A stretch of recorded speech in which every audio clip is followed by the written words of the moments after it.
How's it going, everybody? Wayne here. Today we have a bunch more games and boxes we'll be adding to the collection. Let's check them out.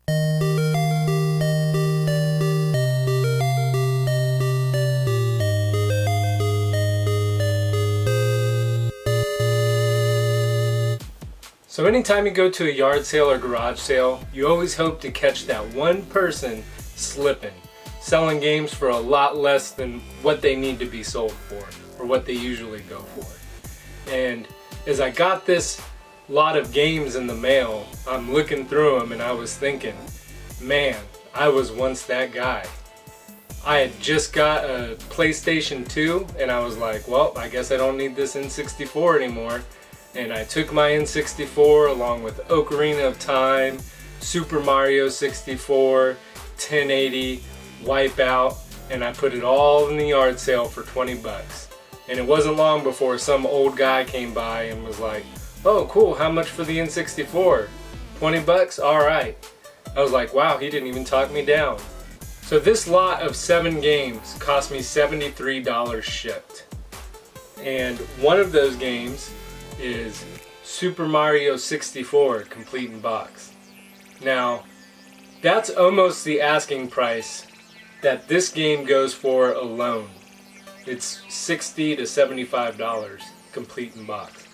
So to get the entire lot for $73 was pretty good. So let's check this out. Super Mario 64 was developed and published by Nintendo. Real shocking news there. It was a launch title for the N64 and released in September of 1996 in North America. I could sit here all day and tell you how great of a game this is, but you probably already know because it was one of the best-selling games on the system, selling over 11 million copies. I played the crap out of this game growing up.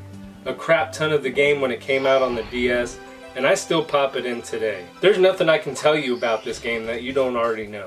Except for maybe the fact that it released on the Chinese N64, the IQ, in 2003. And Super Mario 64 is game number 40 for the collection.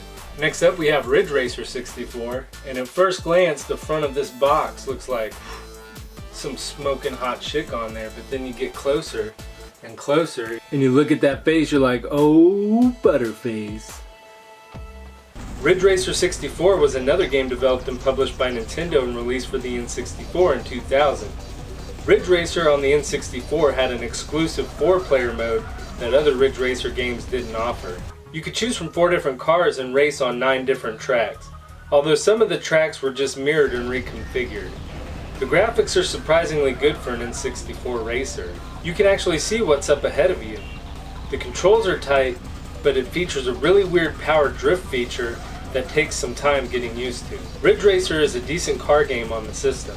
For me, it doesn't have the replayability as some of the others. And with the game's box art, you'd expect some sort of lady starting or ending the race, but all you see is the same girl on the billboards throughout the game. How disappointing. And Ridge Racer 64 is game number 41 for the collection. Next up, we have Duke Nukem 64. Duke Nukem 64 was published by GT Interactive and released for the N64 in 1997. Duke Nukem 64 is a first-person shooter. Like Turok, you use the C buttons to control the character. You start out with a pistol. As you progress through the levels, you take out aliens and you can find upgraded weapons, including machine guns, grenade launchers, missile launchers, and plasma cannons. Compared to the PC version, the N64 version was far less explicit. Despite that, Duke Nukem is still a fun game, and one I'll play again at a later date. And Duke Nukem puts us up to 42 games for the complete in box N64 library. Next up, a wrestling game, WCW vs NWO World Tour. WCW vs NWO World Tour. WCW vs NWO World Tour was published by THQ and released for the N64 in 1997. WCW vs NWO World Tour is the second wrestling game in the collection.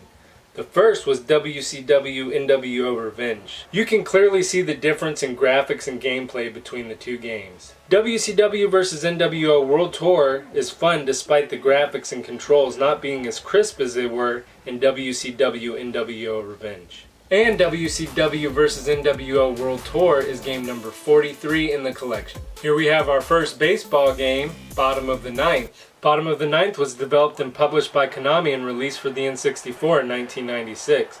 This game used real baseball player names in the game. However, it didn't have the actual licensed Major League Baseball team names. So when you chose a team like Cincinnati, you wouldn't be the Cincinnati Reds. For a sports game, this is one of the harder to find and in good condition complete in box. It seems like that's slowly becoming a known fact as prices for this game complete in box are now reaching $40 to $50. So again, to find this entire lot for only $73 shipped with Mario in this game, those two alone would have been worth it. If you need to get this game complete in box for your collection, try to find it in a lot. It's often passed up as just a common baseball game.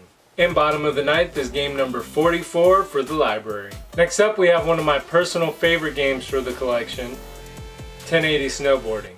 1080 Snowboarding is another game developed and published by Nintendo and released for the N64 in 1998. I've heard many say this game hasn't held up well, and I'm thinking, what did you do, start with Xbox One and try to play it? This isn't only nostalgia talking.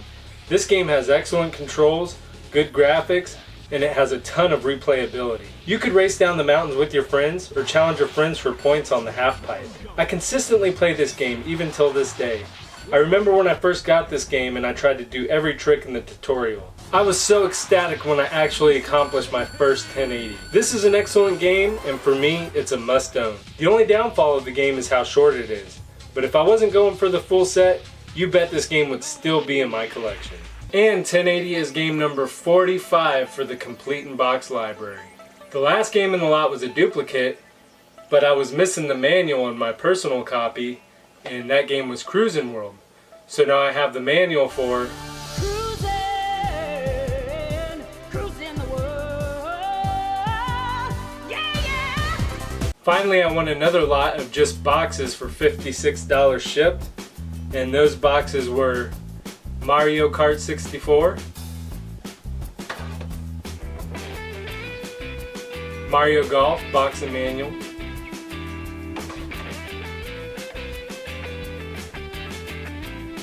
Blast Corps,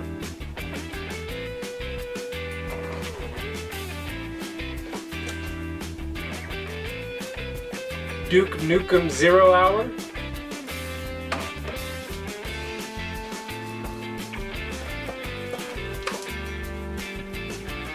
War Gods, which is a duplicate,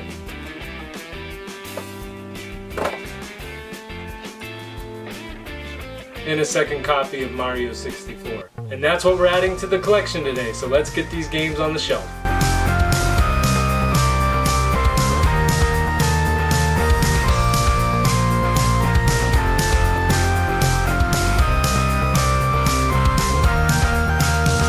If you enjoyed the video, please make sure to subscribe. I'll be collecting the entire complete in box N64 library right here on the show.